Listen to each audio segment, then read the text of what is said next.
back to another one of Don's Get Your Health Back series.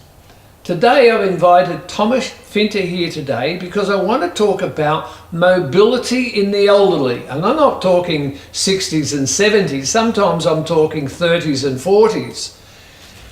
Where we're losing the ability to reach up, where we're actually shrinking. Now you've got a little bit more about, we were talking about before, about what happens when we get older without flexibility.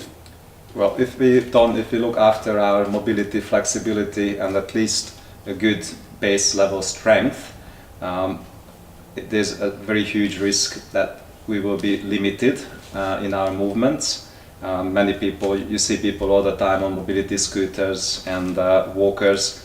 If those people actually had the knowledge, understanding of human mechanics and a bit of strength training, they could very well be still walking around without any aid. So would it be right in saying that people on a walker or on those mobility scooters have got weak ankles and weak hips? That could have been a start of the deterioration.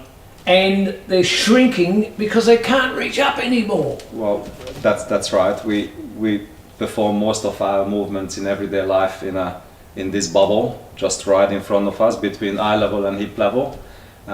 When people have to bend down, oftentimes they hurt their back. When they have to reach up, oftentimes they hurt their shoulders. We're just not forced to move in many different ways. We can easily get through life just working in this bubble. In the bubble.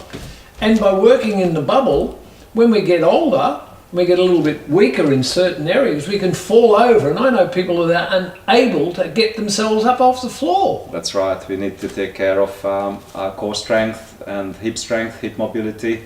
So getting up and down from the floor should never be a problem.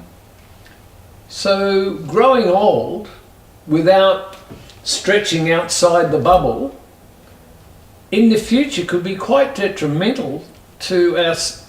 Well, it's detrimental to our health. It could end up having us in hospital. That's right.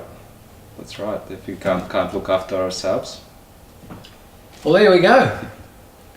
If we don't want to end up in that little bubble where we can't reach up to the top shelf without doing a damage, or we're in that little bubble that we fall over and we've lost the ability to get up off the floor, if we haven't exercised in a way where we've got freedom of movement, and that's not going to the gym, that's learning or moving the body so that as we get older, we've got less chance of ending up in a hospital because of a fall or a strain. And let's face it, in earlier recordings, we've talked about going to hospital, the quality of the food in there, the potential of getting another disease while you're in there. So let's do some preventative. Anything preventative that will keep us out of the hospital has got to be beneficial to ourselves. So, instead of exercising, think about freedom of movement. There you go. It's that simple. Freedom of movement. And thank you for watching another one of Don's Get Your Health Back series.